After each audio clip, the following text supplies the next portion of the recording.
आपने regime change होते हुए तो काफ़ी देखे होंगे, but have you ever seen the 180 degree shift in the kind of government और रिजीम?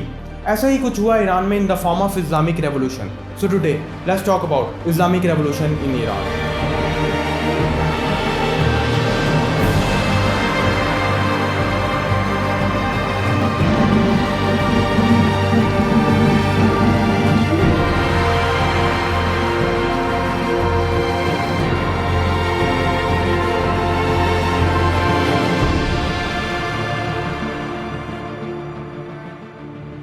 तो जो सैंक्शंस और स्ट्रिक्ट रूल्स एंड लॉज हम ईरान में देखते हैं वो हमेशा से नहीं थे। ये सब नतीजा है इस्लामिक रेवोल्यूशन का, या फिर हम जिसको ईरानियन रेवोल्यूशन भी कहते हैं। लेकिन सवाल ये है कि ये सब कुछ हुआ क्यों? सो पहले ईरान में मोनार्की रूल हुआ करता था and they were backed by UK, US and Russia.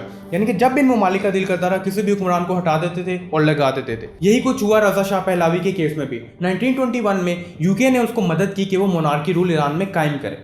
लेकिन फिर हमने जैसे पहले बात की, जब उनका दिल करता था हटा देते थे, लगा देते थे, तो उन्होंने उसको जिला वतन कर दिया। फिर जो उसका बेटा था मोहम्मद रजा पहलवी, उसने 1941 में तख्त संभाला and he was quite different from his father.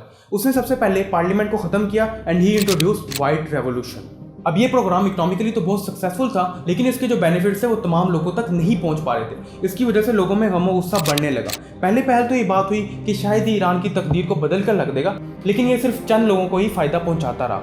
ना सिर्फ ये, बल्कि मुल्क में मॉडर्नाइजेशन की वेव आने लगी और मुल्क बहुत ज़्यादा सेकुलर होने लगा। इसके साथ साथ एक लानत जो हर डिक्टेटरशिप और हर मोनार्की रूल में पाई जाती है, वो है सेंसरशिप। वो भी आम होने लगी। इलीगल डिटेंशन और टॉर्चर आम होने लगे। लोग गायब होने लगे। कोई भी अगर शाह के खिलाफ बात करता था वो गायब हो जाता था। लोग डर डर कर जिंदगी जीने पर मजबूर हो गए। But there was one person जो कि खुल्लम खुल्ला शाह की मुखालफत करते थे and he was Ayatollah Ruhollah Khomeini.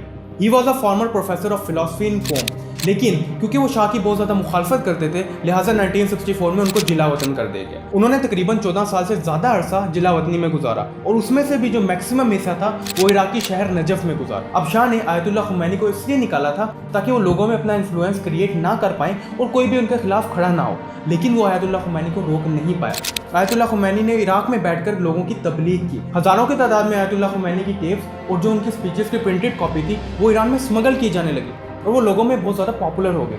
अब लोग आहिस्ता आहिस्ता और ज़्यादा शाह के खिलाफ होने लगे और ख़ास तौर पे जो ईरान का जो गरीब तबका था या कि जो लोग काम कर रहे थे उनको उस तरह की इज्जत नहीं मिल पा रही थी, वो शाह के बहुत ज़्यादा खिलाफ होने चले गए। और इसके अलावा मजीद ये हुआ कि शाह के अमेरिका और इसराइल के साथ ताल्लुकात बहुत ज़्यादा बढ़ने लगे, जिसकी वजह से मुस्लिम अरब कंट्रीज़ के साथ उनके ताल्लुकात ख़राब होने लगे और लोगों में गम और गुस्सा बहुत ज़्यादा पाया जाने लगा। ये सब कुछ काफ़ी अर्से तक चलता रहा और आखिरकार जनवरी 1978 में हज़ारों की तादाद में मदरसा के स्टूडेंट सड़कों पर निकल आए और उनके साथ साथ जो ईरानियन यूथ थी वो भी साथ उनके मिल गई और उन्होंने प्रोटेस्ट करना स्टार्ट कर दिया।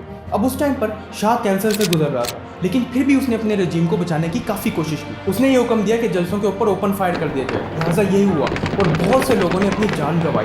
ना सिर्फ ये, बल्कि वो लोग जिन्होंने इन जलसों में अपनी जान गंवाई उनके जनाजों पर भी फायरिंग की गई और मामला और भी ज़्यादा पेचीदा होता चला गया। और फिर यूँ हुआ कि मुल्क की जो सेकुलर साइड थी और रिलीजियस साइड थी, दोनों एक पेज पर इकट्ठे हो गए और वो सब शाह के खिलाफ हो गए। अब ये एक प्रोमिनेंट वाक़या था क्योंकि इसी की वजह से शाह का जाना बिल्कुल लाजिम हो गया। आए दिन शाह के खिलाफ रैलियाँ निकलती और उसमें सब लोगों की जुबान पर एक ही नारा होता था और वो था अल्लाह अकबर। इसी तरीके से मुल्क के हालात बहुत ज़्यादा ख़राब होने लगे और आखिरकार 8 सितंबर को मुल्क में मार्शल लॉ इम्पोज कर दिया गया और तेहरान में जो लोग एहतजाज करे थे उन पर डायरेक्ट फायरिंग की गई। उसके कुछ हफ्तों बाद जितने भी सरकारी मुलाजमीन थे वो सब स्ट्राइक पर चले गए और उनकी जो ईरान की ऑयल इंडस्ट्री थी वो बिल्कुल कोलैप्स करके रह गई। अब शाह का वहाँ पर रुकना बिल्कुल भी नहीं बनता था, लिहाजा 1979 में वो वहाँ से भाग गया। शाह के ईरान से कुछ टाइम चले जाने के बाद ही मुल्क में रेफरेंडम करवाया गया और वहाँ पर आयतुल्लाह खुमैनी को जीत हासिल हुई और इसी तरीके से वहाँ पर एक इस्लामी रिपब्लिक की बुनियाद रखी गई।